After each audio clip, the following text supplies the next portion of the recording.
What are we doing today, Christopher? Well, right now we are on our way to Winterset, Iowa, to meet up with a Iowa Department of Natural Resources biologist, because we are volunteering my two doe, to be a part of the deer disease survey. Now,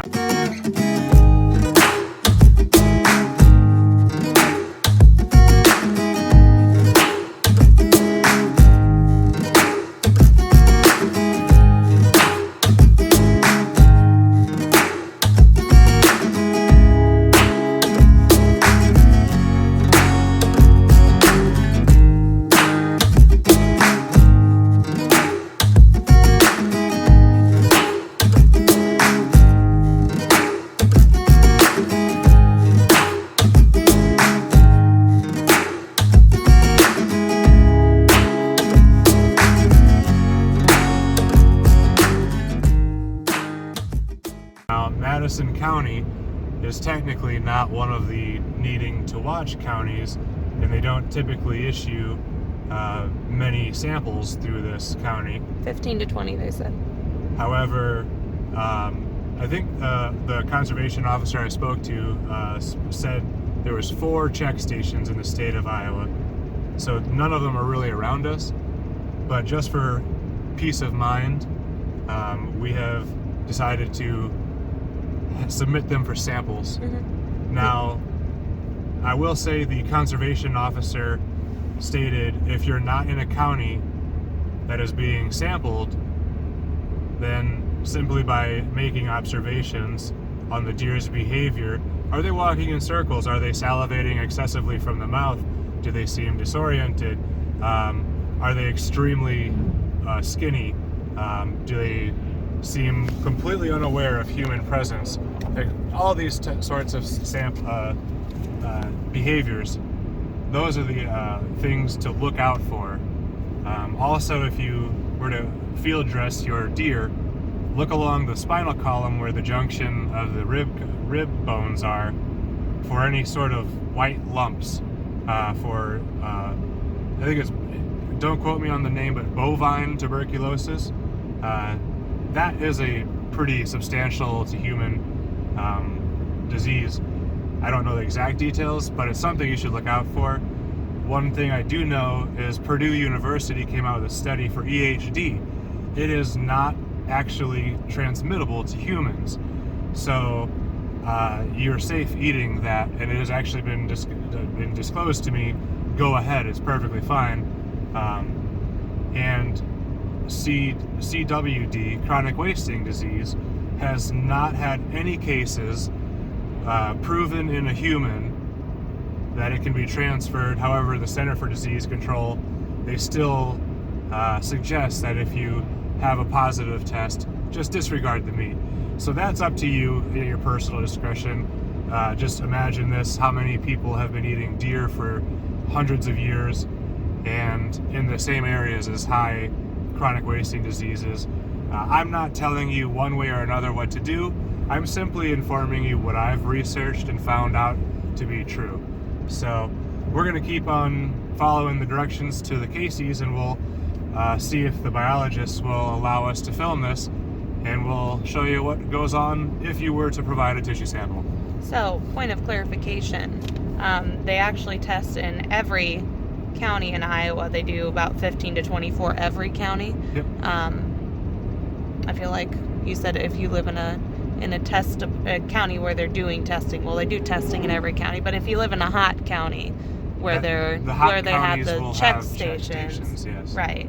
Yeah. So in the other counties, you'll have to contact your state, your county biologist to arrange a meeting time, and we're just going to a local gas station to do it. So all we did was we called just the plain old Iowa DNR, and we talked to this nice gal and asked, who do we need to get a hold of? And it wasn't our conservation officer, it was the county's biologist. So you will need to have your deer tagged and with the transport harvest tag attached. You need both before you can have it sampled. Just a heads up.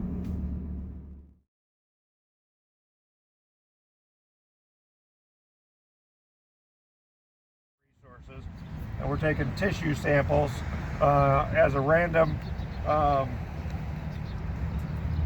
don't know, precaution that we've been doing for quite a number of years. Sure.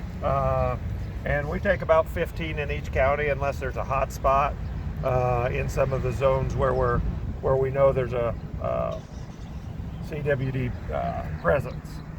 And Okay. I'm getting the mandibular lymph nodes right now, and we're taking them out of mature deer, and this happens to be a mature doe that was harvested in Madison County. Okay. Now you had mentioned, because I had also shot a fawn, that that is not eligible for the sample, correct? Yeah, because it doesn't show up in fawns, and so there's no need to test them. Okay. Well, that's good to know. Yeah, it doesn't show up. Do you know why that is? Just the prevalence seems to be in mature deer, Okay. you know, and deer that get some age on them. The older they are, the more that it shows up, and they can have chronic wasting disease for a number of years before they really show clinical signs. Oh, sure. So if a fawn were to, carry the infection, we just wouldn't be able to determine that until they're more mature. That's right. So they can get it. We can't see if they have it, sort of thing. Well, I'm not 100% sure if they can get it as fawns or not, but I don't know why in some, and we're learning more and more, but I don't know why they couldn't possibly even get it from their mother. Sure. And then Through the and then milking pass it on. process, yeah. Yeah, and then move on. So basically, I've got the lymph nodes out already, and then did you find those tags for me? The ones that are... Okay. Will you please take the camera? Now, there was another really interesting point that you had said before we started filming.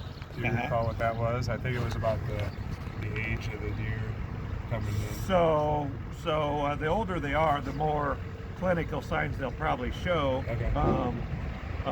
But generally you're not going to see it in the field. All right, because you won't typically notice a sort of disoriented deer right away. It could appear healthy. That's right. Okay, that's really helpful. Yeah. to know. So I've been fielding this quite a bit from people saying, well, deer have been looking healthy, this, that, and the other thing. Deer could actually be a carrier of CWD. Yes, Okay, yes. that's But- something I learned. But I think also we need to, it's probably not going to jump 3 or 4 counties in a season.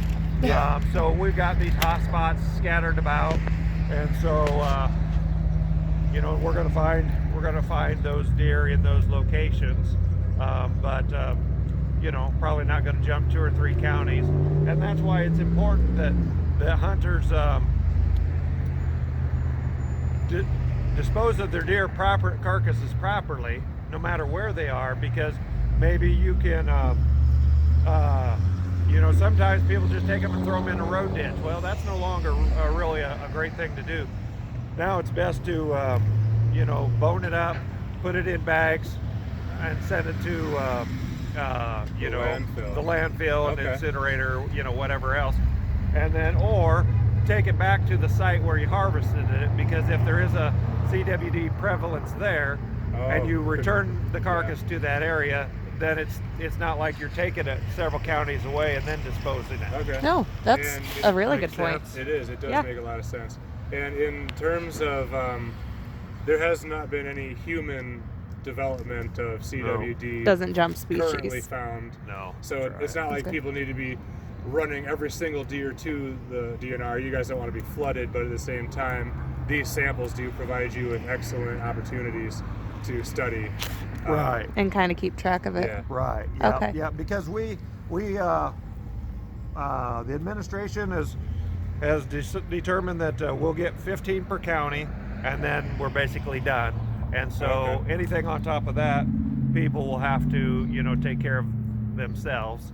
And So we're really thankful for participation, of what, to get up to our 15 samples, and then after that, hopefully in the next couple of weeks, we'll be able to tell people, that they can, get together with Iowa State or someone like that and pay a fee and get their animal tested. Okay. But again, if you're 3 or 4 counties away from a hot spot, I wouldn't be terribly concerned about it.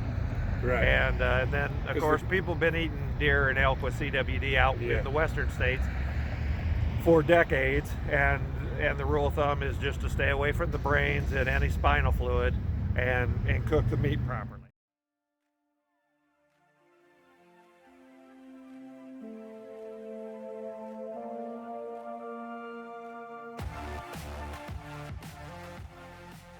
Hey YouTube, thanks for watching this episode of Outdoors Obsessions. We are now accepting pro staff applicants. If you guys want to be part of Team OO, all you got to do is scroll down the feed, click the link below in the description, check that video out for further details. Thank you for a great season, and we can't wait to see what 2021 brings.